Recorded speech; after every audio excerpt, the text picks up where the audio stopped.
Gusali sa Mississippi, hinawi ng malaking buhawi. Ang mga susunod na pangyayari, abangan po natin sa mga susunod na detalye ng balita. Magandang gabi, ako po si Ricky Mathay. Ako si Nina Richie Alago Flores, itong Mata ng Agila International. Para naman sa mga headlines ngayong araw ng Lunes. Pambubully ng China sa West Philippine Sea, binigyan diin ni Pangulong Ferdinand Marcos Jr. sa ASEAN Summit. Pilipinas sumali sa paglaban ng United Nations sa cybercrime. Thailand at Cambodia expanded ceasefire agreement nilagdaan sa ASEAN Summit. Trump administration ititigil na ang federal food aid sa susunod na buwan. At bansang Jamaica, naghahanda na sa hagupit ng Hurricane Melissa.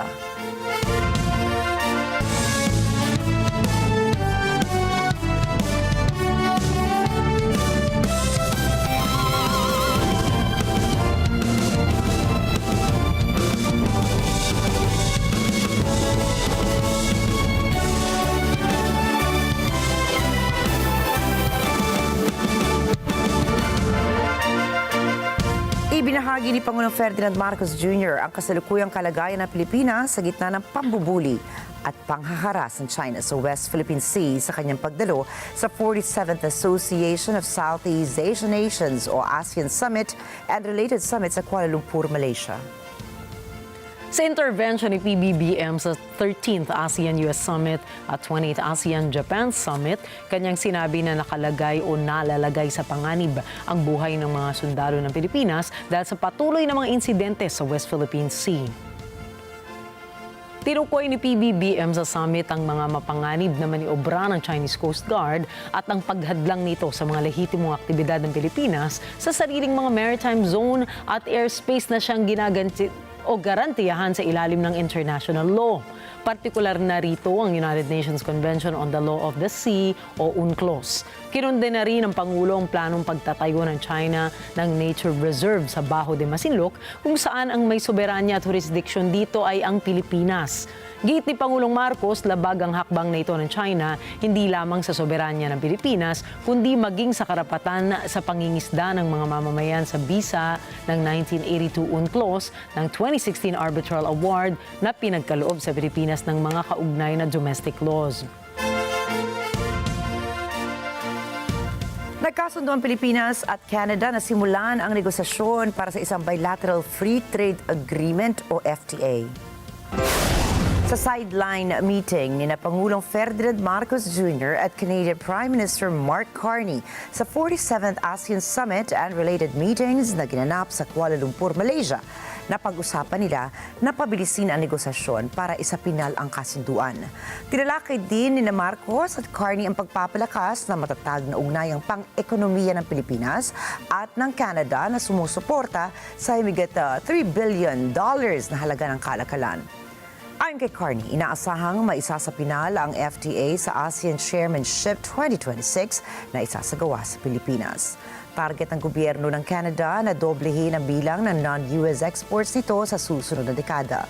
Sinang-ayunan naman ito ni Pangulong Marcos at nagpasalamat kay Carney sa patuloy na pagsuporta sa Pilipinas sa pamamagitan ng pagbabahagi ng commitment ng Canada sa international law at sa United Nations Convention on the Law of the Sea. Mas pinaigting pa ng Pilipinas at Japan ang kanilang pagtutulungan sa aspeto ng seguridad matapos magkasundo ang dalawang bansa sa isang logistics support deal. Sa ilalim ng kasunduan ay maaari nang magpalitan ng logistical support ang militar ng Pilipinas at Japan, kabilang na riyan ang pagkain, transportasyon, serbisyong medikal at iba pa. Pinagtibay ni Pangulong Ferdinand Marcos Jr. at Japanese Prime Minister Sanae Takaichi ang Acquisition and Cross-Servicing Agreement o ang ACSA sa kanilang bilateral meetings sa sidelines ng ASEAN-related summit meetings sa Kuala Lumpur, Malaysia. Tinukoy naman ng Japanese Ministry of Foreign Affairs na makatutulong ang ACSA para matugunan ang pangangailangan ng Japan Maritime Self-Defense Force sa tuwing lumalahok sila sa joint drills kasama ang Philippine Navy.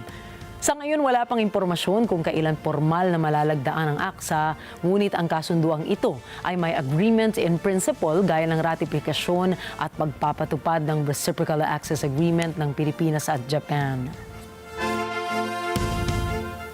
Sumali na rin ang Pilipinas sa laban ng United Nations para puksain ang cybercrime sa mundo.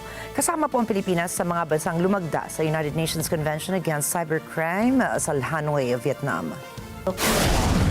Naging kinatawan ng Pilipinas sa Department of Information and Communications Technology o DICT sa pagsali sa naturang pandaigdigang kasunduan. Dahil dito, kasama na ang Pilipinas sa pagsusulong sa kaligtasan ng mga kabataan online at sa pagtulong sa mga developing nations sa pagpapatupad ng mabisang law enforcement at pagprotekta sa human rights at privacy. Sa ilalim po ng convention, itinuturing na bilang gawaing kriminal ang ilang cyber-dependent and cyber-enabled offenses. Binibigyan din nito ng access ang mga party states sa cross-border sharing ng mga electronic evidence. Tiniyak din ng convention na may 24/7 cooperation ang mga party states. Ayon sa DICT, ang pagsali ng Pilipinas sa UN Convention Against Cybercrime ay pagpapakita ng dedikasyon ng bansa na makipagtulungan sa pandaigdigang komunidad para sa mas ligtas na cyberspace. Agad na pinigilan ng Western Command ng Armed Forces of the Philippines o AFP ang iligal na pangingisda ng mga Chinese national malapit sa Ayungin Shoal. Sa ulat ng AFP, napansin nilang dalawang Chinese fishing boats noong Oktubre 24 at alinsunod sa protocol ng militar, pinigilan at pinalabas nilang Chinese ships sa naturang shoal na sakop ng West Philippine Sea. Nakuha ng AFP ang ilang bote mula sa bangka ng mga Chinese nationals na hinihinalang naglalaman ng cyanide chemicals na ginagamit sa mapaminsalang paraan ng pangingisda. Sinabi ng AFP na inaagapan nilang anumang tangkang pamiminsala sa mga coral reef at yamang dagat sa bahura. Nangako rin ang militar na patuloy nilang ipakikita ang kanilang dedikasyon sa pangangalaga at pagpapanatili ng maayos na kalagayan ng West Philippine Sea. May 222 Pilipino sa Myanmar ang nais na magpa-repatriate sa gobyerno ng Pilipinas matapos ang isinagawang raid sa isang online scam hub sa Miyawadawi. Kasama ang mga Pilipino sa mahigit 1,000 mga foreign nationals na tumakas mula sa scam hub. Ayon sa Department of Foreign Affairs o DFA, nakatanggap ang Embahada ng Pilipinas sa Yangon ng mahigit sa 200 request para sa rescue and repatriation assistance para sa mga naturang mga Pilipino. Sa 222, nasa 66 na ang nakatawid sa border patungong Thailand, habang 9 naman ang bumiyahe patungong Yangon. Nakikipag-ugnayan na ang DFA sa mga otoridad ng Myanmar para maisapinal ang deportation procedures ng mga Pilipinong nasa holding camps pa rin. Nakabantay pa rin ang kagawaran sa magiging sitwasyon sa Myanmar sa gitna ng patuloy na law enforcement operations sa nasabing bansa. Tinatayang aabot sa 5.8 milyong mga pasaherong dadagsa sa mga paliparan sa buong bansa mula Oktubre hanggang Nobyembre, ayon po yan sa Civil Aviation Authority of the Philippines o CAAP. Kaugnay nito, nagpatupad ng heightened alert status ang ahensya bilang paghahanda sa darating na long weekend. Ayon kay CAAP Director General at Retired Lieutenant General Raul del Rosario, inatasan nila ang lahat ng area manager sa mga paliparan sa buong bansa na maging handa at higpitan ng seguridad upang maging maayos ang operasyon at masiguro ang kaginhawahan ng mga pasaherong babiyahe. Mananatiling naka-heightened alert ang mga security personnel upang matiyak naman ang kaligtasan ng mga pasahero. May mga nakaantabay naman ng medical teams upang magbigay ng agarang tulong sakaling magkaroon ng mga emergency. Naglagay din sila ng mga help desk sa bawat paliparan upang tumugon sa mga concerns ng mga biyahero. Nakikipag-ugnayan na rin ang CAAP sa mga airlines at iba pang ahensya kagaya ng Philippine National Police, Aviation Security Unit, Office of Transportation Security, Department of Tourism at Civil Aeronautics upang matiyak ang maayos at mabilis na proseso na kakaharapin ng mga pasahero lalo na sa mga check-in counters. Asahan na ng mga motorista ang aabot sa 2 pisong oil price hike bukas. Araw po yan ng Martes, October 28, 2025. Sa inilabas na advisory ng mga kumpanya na langis, kanilang daragdagan ng piso at 20 sentimos ang presyo kada litro ng gasolina.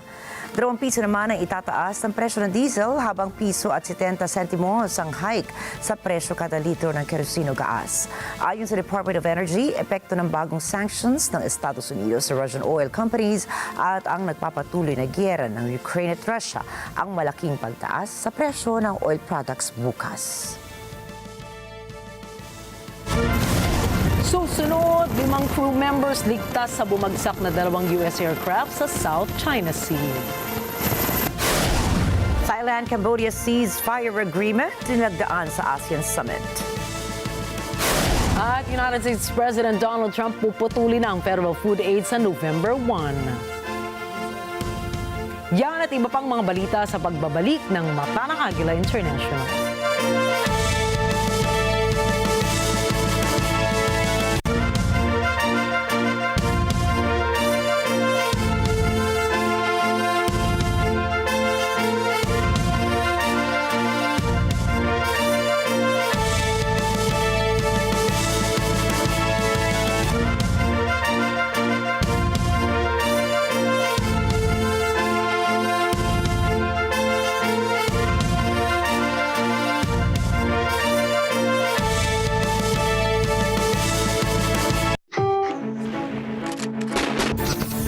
Ang multiple myeloma, 0 ang survival rate. Gano'ng katagal na lang ako? Si Milo, hirap pa rin tanggapin ang kanyang kalagayan. Nasa terminal stage na ako na ma-diagnose ako. Worst case, meron na lang akong 6 na buwan. Paano nga ba masasabi sa kanyang pamilya? Umuwi ka na at sabihin sa kanila at saka ka magpakimo. Gawin mo na, Milo, please. Happy ending! Gabi-gabi, 8 p.m. Dito lang sa Net 25.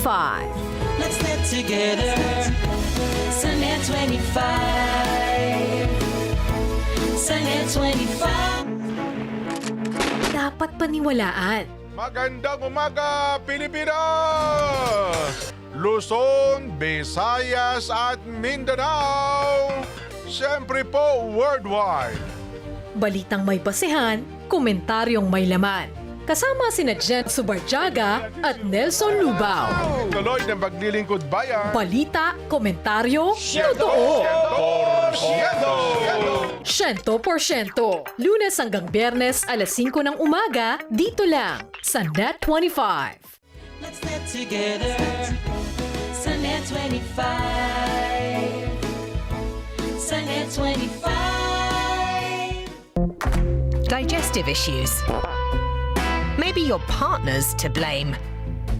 Because in relationships, it's not just sleep cycles, heartbeats, and hormones that sync up. Even your gut bacteria start to match. Stomach pain, bloating, constipation. No need to break up just yet. First, check out In Good Shape.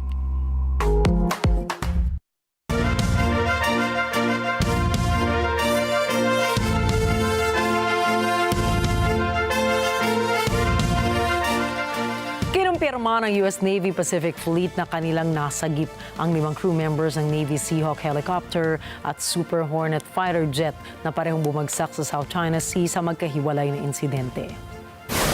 Nangyari ang unang insidente dakong alas 2:45 ng hapon kung saan sangkot ang helicopter. Nagpadala ng search and rescue teams ang US Navy at kanilang natagpo ang ligtas ang 3 sundalo nito. Sa kabilang insidente ay sangkot ang fighter jet na bumagsak naman dakong alas 3:15 ng hapon. Ligtas namang nakapag-eject ang 2 sakay ng jet bago tuluyang mapunta sa tubig ang aircraft at pareho silang nasagip ng US Fleet. Nangyari ang 2 aircraft crash sa gitna ng routine operations ng aircraft carrier ng Estados Unidos, ang USS Nimitz sa South China Sea. Sa ngayon, hindi pa naglalabas ng opisyal na pahayag ang Pentagon hinggil sa magkasunod na insidente. Nagpaliparan China ng mga bomber planes at fighter jets sa himpapawid ng Taiwan bilang bahagi ng isinasagawang confrontation drills. Ayon sa ulat ng state media ng China, ilang unit mula sa Eastern Theater Command kabilang sa kanilang isinasagawang simulated confrontation drills ang pagpapatrolya ng kanilang mga H-6K bombers and J-10 fighter jets sa himpapawid at dagat sa paligid ng Taiwan. Ang naturang pagsasana ay bahagi umano ng pagsubok sa pagharang ng himpapawid at pagpatalsik ng tumpak na pambobomba, bagaman hindi binigay ang eksaktong lokasyon at petsa. Tumugon ang pamahalaan ng Taiwan sa pag-uulat kung saan tinawag nilang isang clear intimidation tactic at isang attempt at a convincing show of force bago pa ang APEC summit sa South Korea. Inaasahang magpupulong sina US President Donald Trump at Chinese President Xi Jinping sa APEC summit para naman pag-usapan ang ilang issue katulad ng pagpirma ng kasunduan para maiwasan ang trade war, pati na rin ang papel ng kani-kanilang mga bansa sa estado ng pandaigdigang ekonomiya.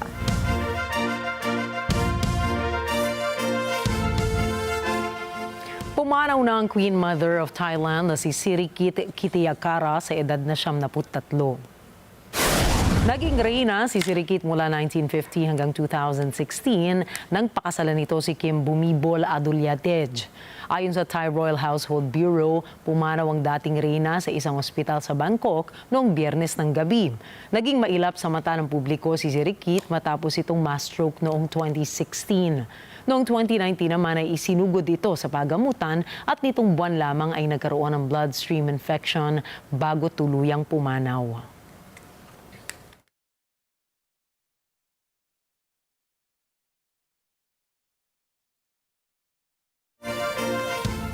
Sa unang araw ni US President Donald Trump sa ASEAN Summit and related meeting sa Kuala Lumpur, Malaysia, pinangunahan niya ang paglagda ng mga leader ng Thailand at Cambodia sa isang expanded ceasefire deal.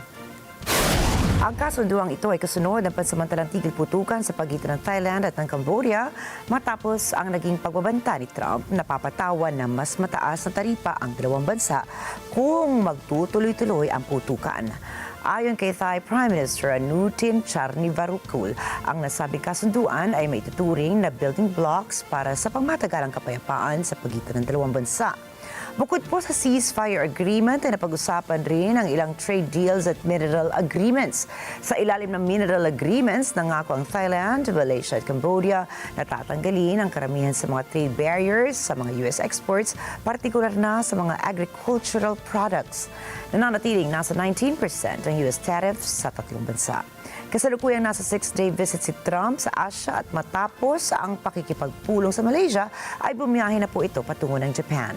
Nakipagpulong si Trump kay Japanese Emperor Naruhito sa Tokyo Imperial Palace at sa araw ng bukas ay inaasahang mag-uusap naman si Trump at Japan Prime Minister Sanae Takaichi. Inaasahan namang magkikita si South Korean o sa South Korea si United States President Donald Trump at Chinese President Xi Jinping kaalinsabay ng isasagawang APEC Summit 2025 sa linggong ito. Ayon kay U.S. Treasury Secretary Scott Bessent, ang nasabing pagpupulong ay sesentro sa pagpapahupa ng tensyon sa pagitan ng dalawang bansa kasunod ng pagbabanta ni Trump na papatawan nito ang Chinese imports ng 100% na taripa simula November 1 kapag hindi binabaan ng China ang expanded export curbs ng ilang critical minerals. Bukod rito ay nauna nang ipinahayag ni Trump na handa siyang makipag-usap kay North Korean President Kim Jong-un habang nasa South Korea pa ang Pangulo ng Estados Unidos. Samantala, wala namang balak makipag-usap si Trump kay Canadian Prime Minister Mark Carney sa isasagawang APEC Summit 2025. I don't want to meet with him. No, I'm not going to be meeting with him for a while. No. I'm very happy with the deal we have right now with Canada. We're going to let it ride. Samantala po, matagumpay na sinubok ng Russia ang nuclear-powered Burevestnik cruise missile nito. Ayon sa Moscow, isa itong nuclear-capable weapon na mamaaring tumagos sa kahit anong defense shield. At ayon kay Russian President Vladimir Putin, isusulong nila ang pag-deploy ng Burevestnik missile. Thomas I. Likeness for the report.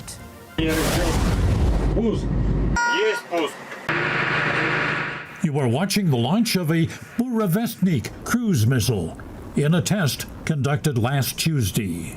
Moscow's newest weapon has a range of 14,000 kilometers And Russia boasts that it can elude current and future missile defense systems.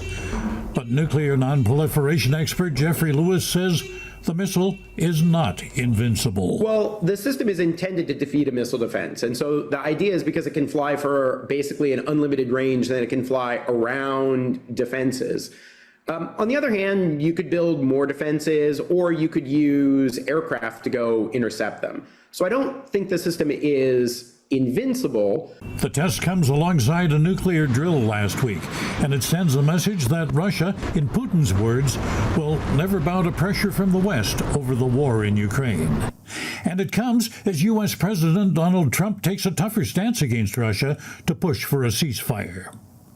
The missile launch has weapons expert Lewis worried that the arms race is ramping up. I think we are just generally seeing a greater emphasis on nuclear weapons.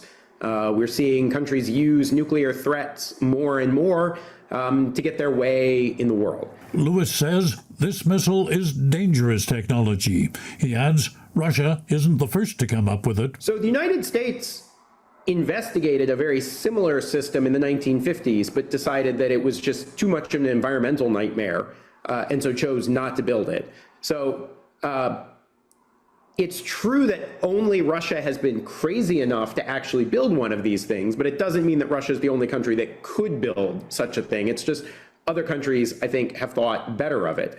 But Lewis says Putin is definitely trying to make a point to countries defending Ukraine. The reason Putin is doing this on live TV while wearing fatigues is because he wants to send a certain message. That message is that Moscow can strike back if it wants to, should Ukraine launch long-range missiles to attack infrastructure targets in Russia.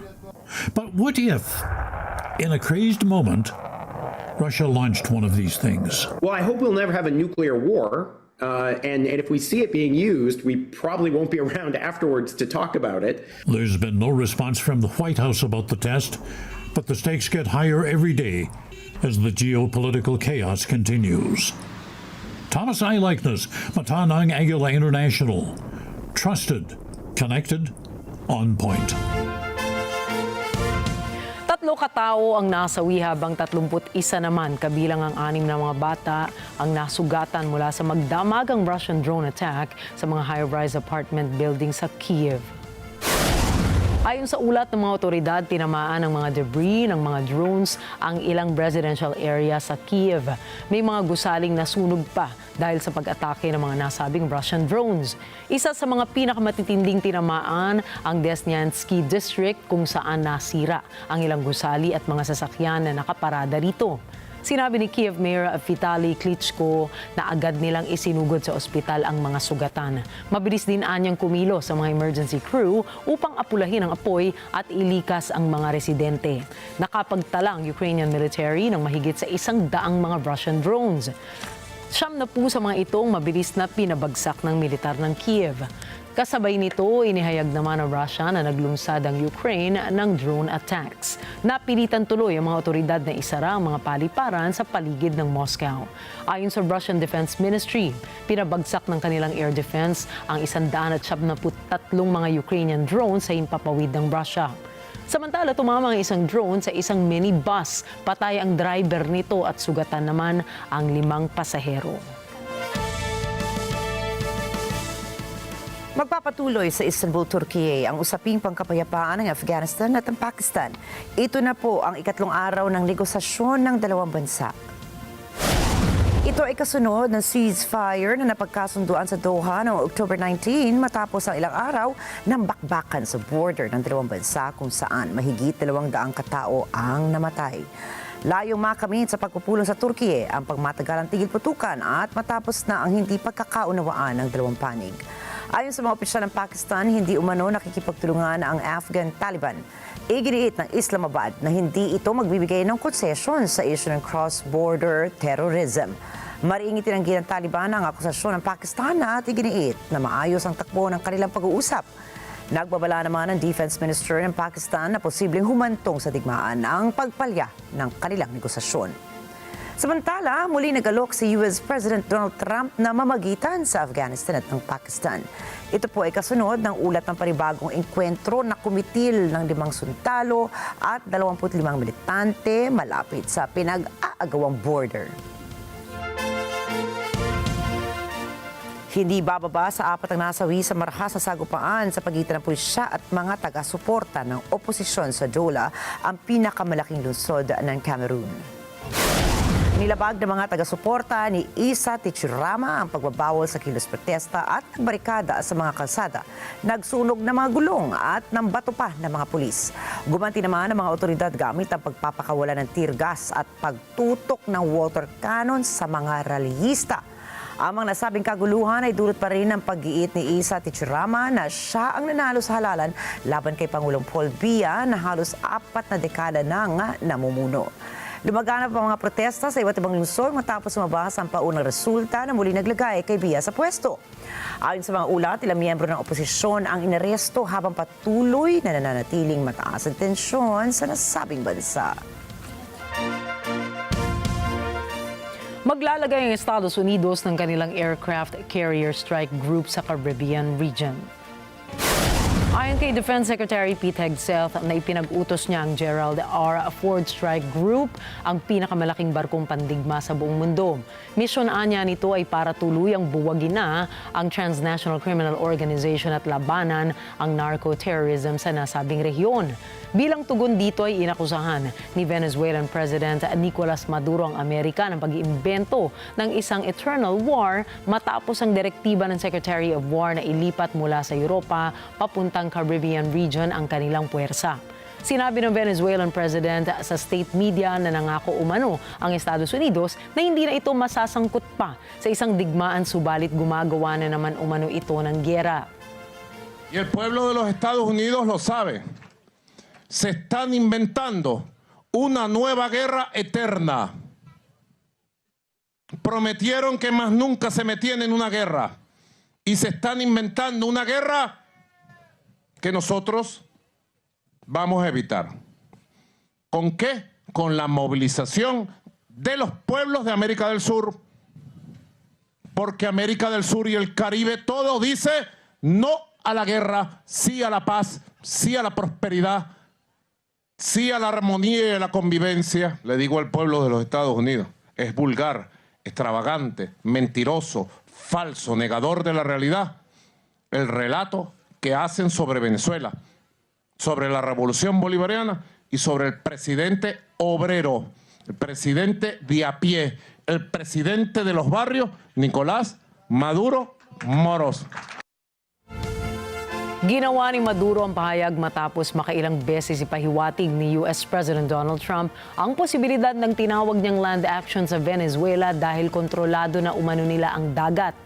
Kung saan ikinokonsidera umano ni Trump ang pag-target sa cocaine facilities at mga ruta ng drug trafficking sa loob ng Venezuela, subalit wala pang pinal na desisyon rito. Nauna nang inakusahan ni Trump si Maduro bilang leader umano ng drug trafficking organization na itinanggi naman ng Venezuelan president. Hindi kinikilala ng US si Maduro bilang lehitimong pinuno ng estado ng Venezuela dahil sa akusasyon ng tahasang pandaraya sa naganap na halalan noong nakaraang taon. Mayroon ng mahigit sa 10 operasyon ang isinagawa ng US military sa Caribbean region kung saan aabot sa 43 katao na ang nasawi mula nang paigtingin nila ang kampanya noong nakaraang buwan. Why did you authorize the CIA to go into Venezuela? And is there more information you can share about these strikes on the alleged? Well, I can't do that, but I authorized for 2 reasons, really. Number one, they have emptied their prisons into the United States of America. They came in through the, they came in through the border. They came in because we had an open border policy. And as soon as I heard that, I said, a lot of these countries, they're not the only country, but they're the worst abuser. And they've entered they've allowed thousands and thousands of prisoners, mental institution, people from mental institutions, insane asylums, emptied out into the United States. We're bringing them back. But that's a really bad, and they did it at a level that probably not, many countries have done it, but not like Venezuela. They were down and dirty. And the other thing are drugs. We have a lot of drugs coming in from Venezuela. And a lot of the Venezuelan drugs come in through the sea, so you get to see that. But we're going to stop them by land also. Pinangunahan ng daan-daang mga kabataan sa Peru ang isinagawang protesta noong October 25, araw po ng Sabado, upang manawagan ng hustisya para sa isang napatay na rallyista. Hiniling din nila na magbitiw sa pwesto si Peruvian Interim President Jose Jerry. Kasama sa kilos protesta ang pamilya ng biktima at iba pang grupo na sama-samang nagtungo sa Kongreso upang batikusin si Jerry na umano'y pagsuporta nito sa pagtatalaga kay Prime Minister Ernesto Alvarez Miranda. Nahaharap si Miranda sa 6 na kaso ng Public Prosecutor's Office. Iniimbestigahan din ito para sa reklamong sexual abuse. Katwiran pa ng grupo, bigo si Jerry na mapigilan ang karahasan ng mga pulis. Señor Jerry representa al Congreso.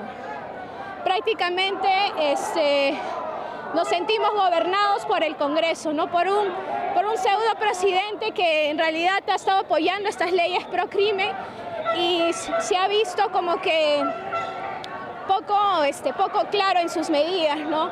Como que ha ido apoyando por conveniencia, no siendo de Somos Perú y sobre todo su lideresa que es bastante cuestionable. Nahaharap sa matinding pagtaas ng antas ng krimen ng bansang Peru kung saan tumaas ang bilang ng mga pagpatay mula 676 noong taong 2017 hanggang 2,082 noong taong 2024. Ayon pa po sa datos, sa gitna ng patuloy na usapin hinggil sa seguridad at mga karapatang sibil, ay lumobo rin ang mga kaso ng pangingikil mula 2,305 noong 2020 hanggang 21,746 noong nakaraang taon lamang.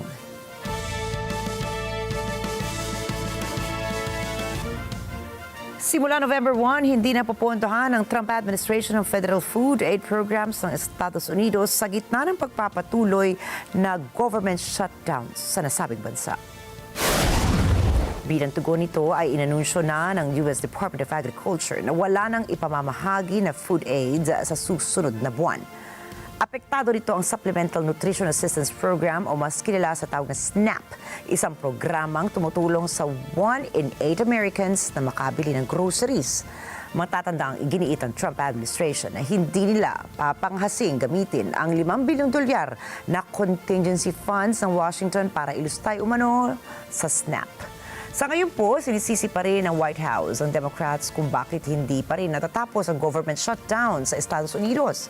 Sa kabila naman ng lahat, sumulat na ang Democrats kay Agriculture Secretary Brooke Rollins para hilingin na tiyak na magagamit ang contingency funds para mapontuhan ang SNAP sa susunod na buwan. Nasa San Francisco Bay Area na ang mga Border Patrol agents para sa anti-illegal immigration operations ng Trump administration. Si Pearl Rogacion para sa balitang yan. Sinalubong ng komprontasyon ang Border Patrol officers na dumating sa isang Coast Guard base sa San Francisco Bay Area. Sa entrance ng Coast Guard Island Base Alameda, hinawi ng mga truck at SUVs na may Border Patrol logos ang dose-dose ng protesters na may hawak na anti-ICE na mga karatula. Sinigawan nila ang Federal Immigration Force at hinampas ang mga sasakyan gamit ang kanilang mga kamao. Nagpasabog ang mga otoridad ng flashbangs at ibang non-lethal projectiles sa protesters para makadaan ang mga sasakyan. Naunang naiulat na magpapadala ang Trump administration ng higit 100 federal agents sa San Francisco para palakasin ang operasyon. Bilang tugon, nagtipo ng protesters sa harap ng base bago pa sumikat ang araw. Hinarangan nila ang traffic sa 3 direksyon pati na ang tanging pasukan ng Coast Guard base. Nagsagawa ng parehong kilos protesta sa Oakland at San Francisco. Pearl Rogacion para sa mata ng Agila International. Trusted, connected, on point. Susunod, Jamaica naghahanda na sa hagupit ng Hurricane Melissa. Trade talks ng US at Canada itinigil. At McLaren driver Lando Norris nanalo sa Mexican Grand Prix. Mga detalye po ng mga balita niyan at iba pang mga balita sa pagbabalik pa rin ng Mata ng Agila International.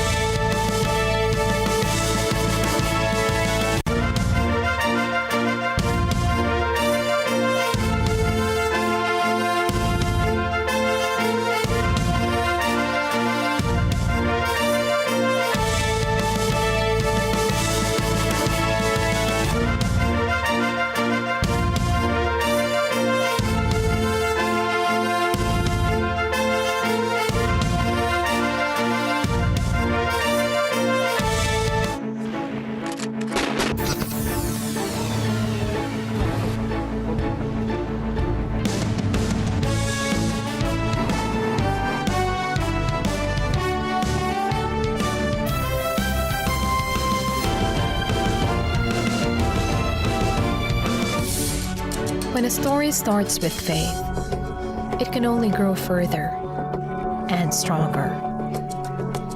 As time passes by, we learn about your story. In an institution of exceptional healthcare, with genuine Christian compassion, we care about you. With a safe, secured, and sanitized environment, accompanied by a team of trusted healthcare professionals, we are built this way to serve you better. By providing affordable health services to general population, we want what's best for you. Because at New Era General Hospital, everyone matters.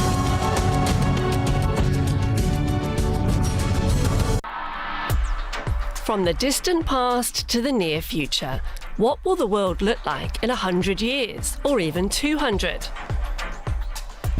In a couple of hundred years, sea levels might well rise so quickly and to such an extent due to climate change that it would be challenging to feed even half the world's current population. What do past and future look like at the atomic level? An individual hydrogen atom might be in the human body one day and in the ice of Antarctica soon after. That story and more on DW's Science Show. Welcome to Tomorrow Today.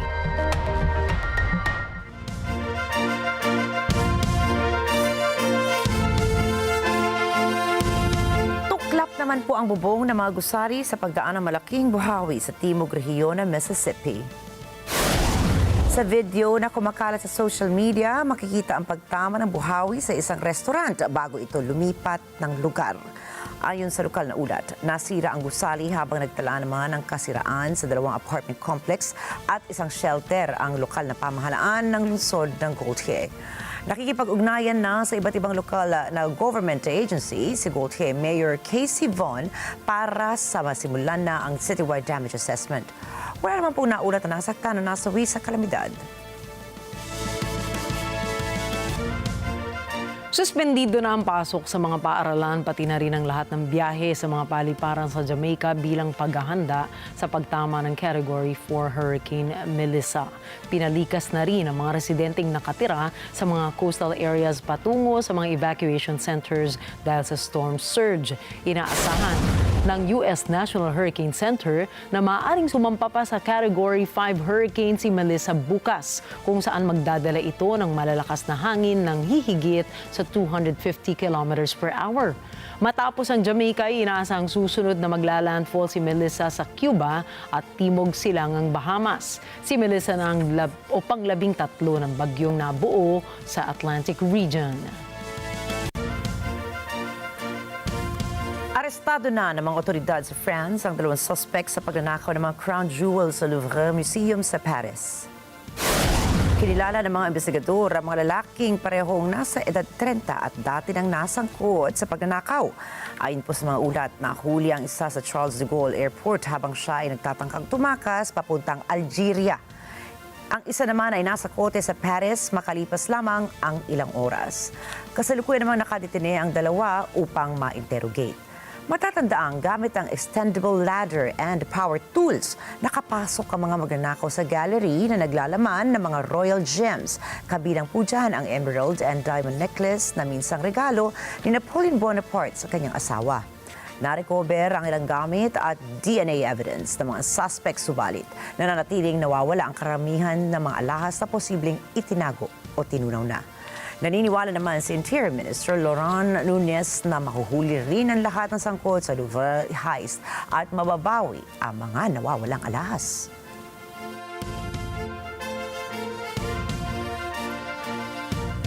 Arestado ang 3 Chinese nationals at Tbilisi, Georgia matapos umanong tangkaing bumili ng 2 kilong uranium na ipupuslit sana nila pabalik ng China galing sa Russia. Ayon sa pahayag ng State Security Service of Georgia, ang grupo ay nagplano na bayaran ng uranium ng $400,000.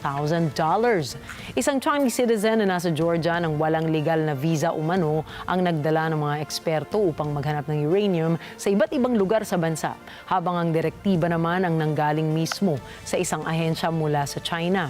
Lumitaw rin na na-release ang video ng pagdakip habang nakikipagnegosasyon pa lamang ang grupo para sa illegal na radioactive isotope. Ang kasong ito ay iniimbestigahan sa ilalim ng Georgian Criminal Code illegal handling of nuclear materials or devices na may parusang hanggang 10 taong pagkakakulong. Para maingatan ang kalikasan, inaalis ngayon ng mga divers sa mga naiwang lambat sa ilalim ng karagatan. Bruce Balmeo para po sa balitang yan. Sinuyod ng diver ng Organisasyong Aegean Rebirth ang ilalim ng Aegean Sea. Iniipon nila ang mga lambat na basta na lang iniiwan ng inabandonang fish farms. Binibitag ng mga lambat ang walang kamuwang-muwang na marine life. Unti-unti rin itong dinudurog ang microplastics na lumalason sa tubig, humahalo sa food chain at sumasakal sa buhay dagat. Si Alexander Stavrakoulis ay isang volunteer diver na tumutulong linisin ang basura rito. Ayon kay Stavrakoulis, nakamamatay ang mga lambat na basta na lang iniiwan. The ghost net basically creates a dead zone. A dead zone in which nothing lives. Life is becoming obsolete. This is why it is so important for these ghost nets to be removed as soon as possible. Kinakabitan nila ng inflatable lift bags ang mabibigat na lambat para lumutang sa ibabaw. Ayon sa founder ng grupo na si George Sarelacos, nakatutok sila sa katubigan ng Saplensa Island. Kilala ang rehiyon sa malinis na tubig nito at mayamang marine diversity. Pero isa ito ngayon sa mga nanganganib na katubigan dahil sa legasiya ng fish farming. Ayon kay Sarelacos, malawak na ang problema. We have operated in many areas of Greece, in many abandoned fish farms, and the situation is always the same. It's completely unacceptable because the feelings are always the same, the impression we have. We are talking about whole areas totally damaged, and this thing has to end. Sinabi ni Sarelacos na kailangan ng mas mahigpit na mga batas para masolusyonan ang problema. Anya, batay sa batas ngayon, hindi nasusuri ang inabandonang fish farms at iniwang mga lambat. The years pass by, but there isn't any targeted policy for this phenomenon that we face all the time, like abandoned fish farms and totally destroyed seafloors. So, sinabi niyang kailangan ng konkretong legal framework na pipigil na maulit ang ganitong sitwasyon. Bruce Balmeo para sa mata ng Agila International, trusted, connected, on point.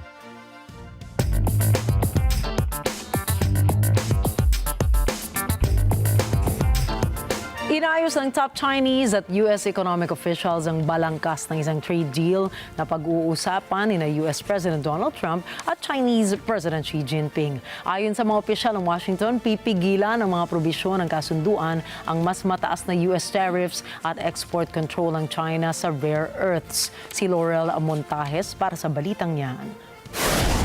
Dumating ang proposal matapos ang 2 araw na trade talks sa Malaysia. Ito ang 5 beses mula noong Mayo na nakipagkita si U.S. Treasury Secretary Scott Bessent kay Chinese Vice Premier Hu Lifang. Sinabi ni Bessent na sakop ng deal ang malawak na mga issue na pag-uusapan ng 2 leader sa pulong nila sa Huwebes. The President had given me maximum leverage when he threatened 100% tariffs if the Chinese imposed their rare earth global export controls. So I think we have averted that so that the tariffs will be averted.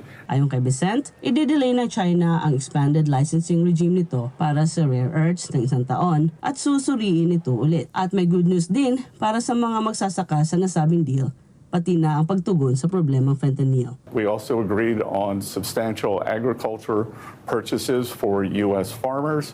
We agreed that the Chinese would begin to help us with the precursor chemicals for this terrible fentanyl epidemic that's ravaging our country. So I would say that it was a very good meeting overall. Pagkalapag sa Malaysia, ipinahayag ni Pangulong Donald Trump ang optimismo na malapit nang magkaroon ng trade deal sa China. We meet, as you know, in South Korea with President Xi. I think we're going to have a good deal with China, and they want to make a deal, and we want to make a deal. We've agreed to meet. We're going to meet then later in China, and we're going to meet in the U.S. Walang komento ang China ukol sa mga pag-uusap. Laurel Montajes para sa Mata ng Agila International. Trusted, connected, on point.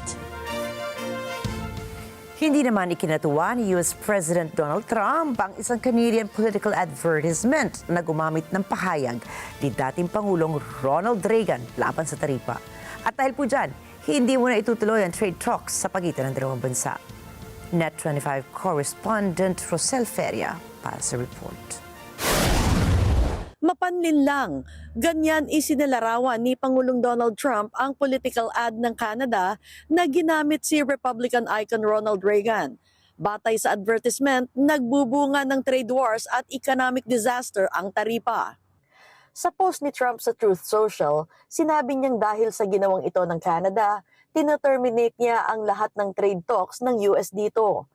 Inakusahan ni Trump ang Canada na nang-iimpluwensya sa US Supreme Court para sa pagdinig nito ng mga argumento sa darating na buwan tungkol sa legalidad ng malawakang taripa ng administrasyon niya. Sinabi rin ni Trump sa Truth Social na isinulong rin ni dating Pangulong Ronald Reagan, pero proponent din daw ito ng free market at free trade. Kaugnay nito, matapos putulin ni Trump ang trade talks sa Canada, sinabi ni White House Advisor Kevin Hassett na dismayado ang Pangulo sa kalapit bansa dahil mahirap itong kanegosyo. I think the frustration has built up over time. I've been involved in some of these negotiations, and the Canadians have been very difficult to negotiate with. And you look at all the countries around the world that we've made deals with, and the fact that we're now negotiating with Mexico separately reveals that it's not just about one ad, that there's frustration that's built up. Isinisi ni Hassett sa dating administrasyon ng Canada kung bakit mahirap anya kausap ito.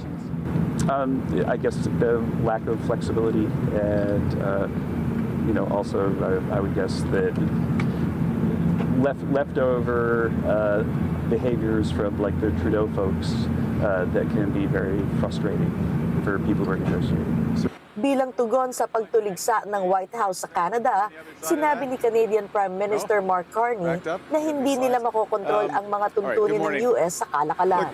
For months, we have stressed the importance of distinguishing things we can control and things we can't control. We can't control the trade policy of the United States. We recognize that that policy has fundamentally changed from the policy in the 1980s, 1990s, 2000s. And it's a situation where the United States has tariffs against every one of their trading partners to different degrees. And it's in that context that our officials, my colleagues, have been working with their American colleagues on detailed, constructive negotiations, discussions on specific transactions, specific sectors, steel, aluminum, and energy. And a lot of progress has been made. Ayon kay Carney, sa kabila nito, nakaabang pa rin silang ituloy ang mga negosasyon sa US kapag handa na ang Washington. We stand ready to pick up on that progress and build on that progress when the Americans are ready to have those discussions, because it will be for the benefit of workers in the United States, workers in Canada, and families in both of our countries. Gayunman, sinabi ng Canadian Prime Minister kung ano ang kaya nilang kontrolin pagdating sa pagsulong ng ekonomiya. Now, what we can control, absolutely, is how we build here at home. And that's the focus of Budget 2025, generational investment here in Canada. And what we can also control, or at least heavily influence, is developing new partnerships and opportunities, including with the economic giants of Asia, which is the focus of this trip. Noong Biyernes, lumarga si Canadian Prime Minister Mark Carney sa kanyang kauna-unahang pagbisita sa Asia. Layon niyang palalimin ang trade and security ties sa rehiyon para bawasan ang pagdepende ng Canada sa US. Gayon din ang pagbabago ng foreign policy nito para pasukin ang bagong markets. Rosel Feria, Washington DC para sa Mata ng Agila International, trusted, connected, on point.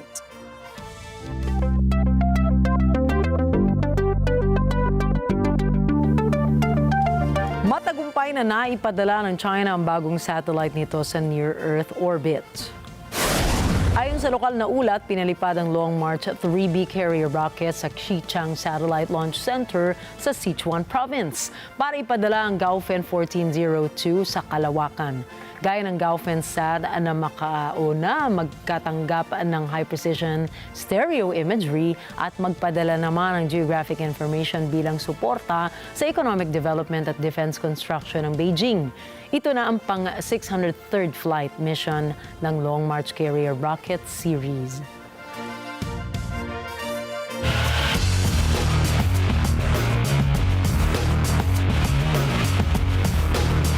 Nanalo ang McLaren F1 driver na si Lando Norris sa Mexico City Grand Prix kasabay ng pangunguna sa Drivers' Championship leaderboard ng 1 puntos para sa round 20 ng Formula 1 season. Beautiful weekend. Well done, everyone. We need to keep it up. What a weekend this has been for Lando Norris, who comes across the line and wins the Mexico City Grand Prix. Thank you, guys. We have a new championship leader. Lando Norris takes the lead at the Formula 1 World Championship with 4 Grand Prix to go. Naging matatag si Norris sa kabuuan ng karera mula sa 4-wide clash ng first corner hanggang sa kanyang 32nd winning gap. Nalamangan rin ni Norris ang kanyang papaya duo na si Oscar Piastri na 1 puntos sa kanyang 357 points para sa driver standings. Nagpakita rin ng isang kapanapanabik na laban para sa P2 sina Red Bull driver Max Verstappen at Ferrari driver Charles Leclerc sa huling laps ng karera. Kalaunan ay inuwi ni Leclerc ang P2 habang P3 naman para kay Verstappen. Sa likod naman ng drivers ay ang isang matagumpay na takbo mula kay Haas driver Oli Bierman na nagwagi sa kabila ng down-to-the-wire pressure mula kay Piastri. Inuwi ni Bierman ang kanyang career best P4 para sa Haas habang nauupo naman si Piastri sa P5. Abangan po natin sa susunod na linggo ang Round 20 Brazilian Grand Prix na Interlagos Circuit, Sao Paulo, Brazil. Pinangunahan ni Lakers guard Austin Reeves ang laban kontra Sacramento Kings na nagpanalo sa Los Angeles para sa kanilang second win sa 2025 NBA season. Nagpakita si Reeves ng isang all-around performance on the court nang makamit nito ang kanyang career-high 51 points, 9 assists at 11 rebounds para sa kanyang 39 minutes on the field. Mula sa kanyang smooth ball handling at connected shots, inuwi naman ng Lakers ang tagumpay sa final score na 127-120. Hindi naman nagpahuli sa laban ang forward na si Rui Hachimura na may 18 at the basket at center na si DeAndre Ayton na may 22 points at 15 rebounds on the paint. Samantala, muling nagdomina ang San Antonio Spurs kontra Brooklyn Nets nang magpakita na naman ng isang power-driven performance ang 7-foot center na si Victor Wembanyama. Mula sa connections ni Stephon Castle at Devin Vassell hanggang sa drives to the paint ni Wemby, nagtapos ang kanilang paligsahan sa final score na 118-107. Nakuha ni Wemby ang isa na namang game-dominating 31 points, 4 assists at 14 rebounds na may kasama pang 6 blocks at 3 steals para sa kanyang 36 minutes on the floor. Nagbigay naman sina Castle at Julian Champagny ng 13 points each para sa Spurs, 16 naman mula kay Devin Vassell, kasabay ng 20 points and 8 assists mula sa rookie guard na si Dylan Harper.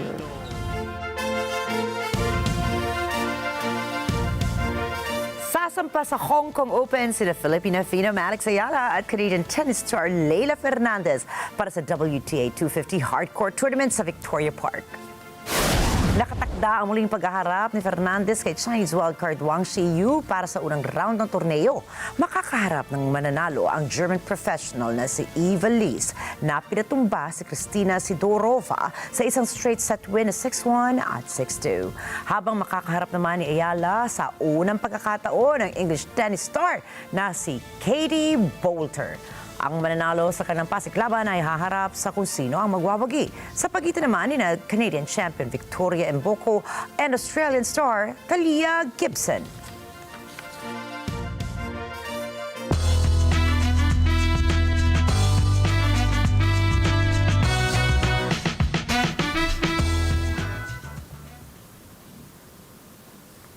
Pumanaw na po ang world's most beautiful boy at actor ng pelikulang Midsummer at Death in Venice na si Bjorn Andresen sa edad na 70. Kinumpirma ito ni Christian Petri at Christina Lindström na ang co-directors ng 2021 documentary na The Most Beautiful Boy in the World, kung saan tinalakay ang trauma na naranasan ng aktor nung siya ay bata pa. Ayon sa dalawa, kilala si Anderson sa pagkakaroon ng matatag na loob at may kakaiba at hindi mapapantayang karisma. Katunayan nito, nang siya ay dumayo sa Japan noong taong 1971, dinumog po siya ng kanyang mga tagahanga. Naging basihan pa si Anderson ng ilang animators para sa ilang anime series kagaya ni Howl ng Ghibli sa Howl's Moving Castle. Sa ngayon ay hindi pa alam ang tunay na sanhi ng kanyang pagkamatay. Pinanganak si Bjorn Andresen sa Stockholm, Sweden at lumaki sa poder ng kanyang lolang nagtulak sa kanya sa pagiging modelo at aktor.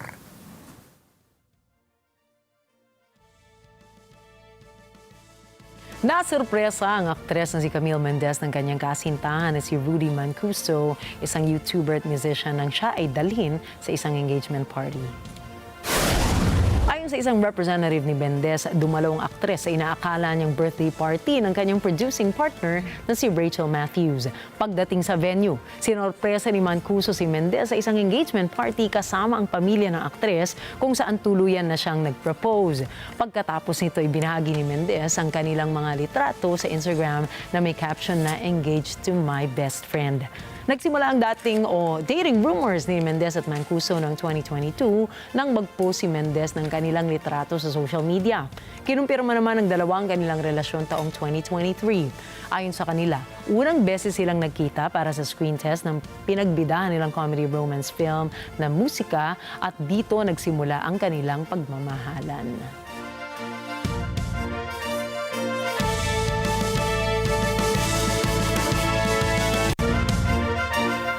Narito po kami para maghatid ng balita sa anumang dako ng mundo. Magandang gabi. Ako po muli si Ricky Matay. Ako si Nina Richie Alago Flores. Ito po ang Mata ng Agila International. Trusted, connected, on point.